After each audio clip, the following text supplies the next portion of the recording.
Good evening साथियों। तो साथियों इस क्लास में हम देखेंगे कि जो हिंदी अनिवार्य अध्याय 6 उत्साह इसके अभ्यास पसंद देखेंगे साथियों। हमने इसका कवि परिचय देख लिया, पाठ का सार देख लिया, सप्ताह देख लिया, सब प्रश्न व्याख्या देख ली, विषय देख लिया, पूरी पाठ्यसूची देख ली। उसके बाद में आता है पाठ के अभ्यास का सार। और छठे नंबर पे आता है क्या आता है, सातवें नंबर पर अन्य महत्वपूर्ण पसंद।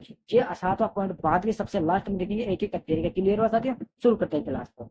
तो सबसे पहले पाठ का प्रश्न आप देखेंगे तो पहला प्रश्न है कि कविता के किन उपागमों को देखकर ये कहा जा सकता है कि उषा कविता गांव की सुबह का गतिशील शब्द चित्र। ये सीबीएसई के 2018-15 की में पूछा गया है साथी। 3 बार कविता के किन उपागमों को देखकर ये कहा जा सकता है कि उषा कविता गांव की सुबह का गतिशील शब्द चित्र है। अथवा में दिए गए हैं कि उषा कविता गांव की सुबह का गतिशील शब्द चित्र है। सो उदाहरण प्रतिपादित कीजिए, यानी कि इसकी व्याख्या कीजिए। दोनों एक है लेकिन अलग अलग तरीके से अपेक्षा आ सकता है।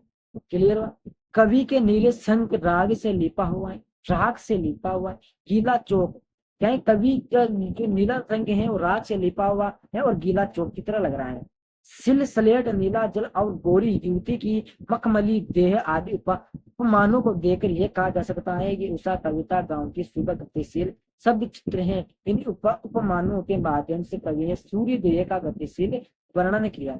ये उपमान की कविता को गति प्रदान करते हैं। साथ ही मैंने आपको अच्छी तरीके से पहले बता दिया, इसलिए मैं आपको समझाऊंगा नहीं। दूसरा क्वेश्चन है साथी कि भोर का नव राग से लिपा हुआ है, चौका भी गीला पड़ा है। तो नई कविता में कोष्टक विराम चिन्ह पंक्तियों के बीच का स्थानीय कविताओं का अर्थ है। उपयुक्त पंक्तियों में कोष्टकों से कविता में विशेष अर्थ पैदा हुआ है, इसको आपको समझाना चाहिए। तो देखो उत्तर है कि नई कविताओं में नए नए प्रयोगों से स्वयं को अलग दिखाना चाहा है। शमशेर बहादुर सिंह ने कोष्टकों का प्रयोग किया है। किसने? शमशेर बहादुर।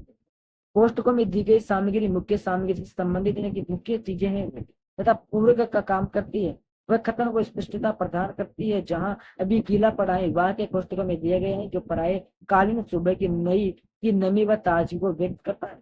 कोष्टकों से पहले के वाक्य से काम की पूर्णता का पता तो चलता है परंतु स्पष्ट नहीं होती। यानी कि उसका काम का तो पता चलता है लेकिन क्या काम हो रहा है, क्या हो रहा है, उसकी स्थिति का पता नहीं चलता, इसलिए कोष्टक बनाए हैं। गीला पड़ने से खतर अधिक प्रभावशाली बन गया है इंसान।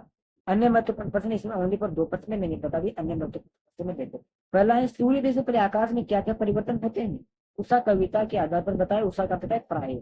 ओके, उषा कविता के आधार पर सूर्योदय से ठीक पहले के प्राकृतिक दृश्यों का चित्रण खींचे। तो देखो पहला है, पहले का उत्तर है कि सूर्योदय से पहले आकाश का रंग संग जैसा नीला दिखाई देता है, जैसे कोई रात की लिपा हुआ हो। उसके बाद आकाश राख से लिपे चौक के जैसे हो गया है। सुबह की नमी के कारण वह गीला प्रतीत होता है। सूर्य की प्रारंभिक की शुरुआती किरणों से आकाश ऐसा मानो जैसे पर काली सिल्ल पर थोड़ा डाल के से डालकर उसे तोड़ दिया गया हो साथी है। या फिर काली स्लेट पर लाल कड़िया मिट्टी मल दी गई हो। सूर्य के समय सूर्य का प्रतिबिंब यानी कि छाया, ये छाई ऐसा लगता है जैसे नीली स्वच्छ जल में किसी गोरी युवती का प्रतिबिंब चिन्ह मिला रहा हो। क्लियर है, मैंने इसको बहुत अच्छे से कह सकते हैं। दूसरा है उस कविता के आधार पर उस जादू को स्पष्ट कीजिए जो सूर्य देह के साथ टूट जाता है। तो सूर्य देह से पहले उत्साह का दृश्य अत्यंत आकर्षक होता है। भोर के समय सूर्य की किरणें जादू के समान लगती है। या भोर के शाम के समय भोर का सुबह होता है समय साथ। इस समय आकाश का सौंदर्य क्षण क्षण में परिवर्तित होता रहा है। यह उषा का जादू है। नीले आकाश का संग साथ परिवर्तित होना, काली सिल्ल पर सर डालकर धोना, काली सिलट पर लाल कड़िया मल देना, नीले जल में गोरी नायिका का झिलमिला प्रतिबिंब आदि वैसे उषा के जादू के समय यानी कि सुबह के समय वो कहा गए उषा। तो सूर्योदय होने के साथ ही दृश्य समाप्त हो जाता है। क्लियर हुआ साथियों। तीसरा प्रश्न देखो, तीसरा प्रश्न है कि स्लेट पर या लाल कड़िया चाक मल दी किसी ने, इसका क्या अर्थ? कभी कहता है कि सुबह के समय अंधेरे होने के कारण आकाश स्लेट के समान लगता है। स्लेट कैसे होते हैं? काली लगती है। उस समय सूर्य की लालिमा युक्त किरणों से ऐसा लगता है जैसे किसी ने काली स्लेट पर लाल कड़िया मिट्टी से रंग दिया हो। तो ये आकाश से लाल धब्बों के बारे में बताना चाहता है, यहाँ पे बतलाना चाहता है। चौथा है कि बाल के नब को राख से रख लिपा गीला चौका कवि की संज्ञा क्यों दी गई है? क्यों? कविता कहता है कि भोर के समय में ओस के कारण आकाश नमीयुक्त व धुंधला होता है।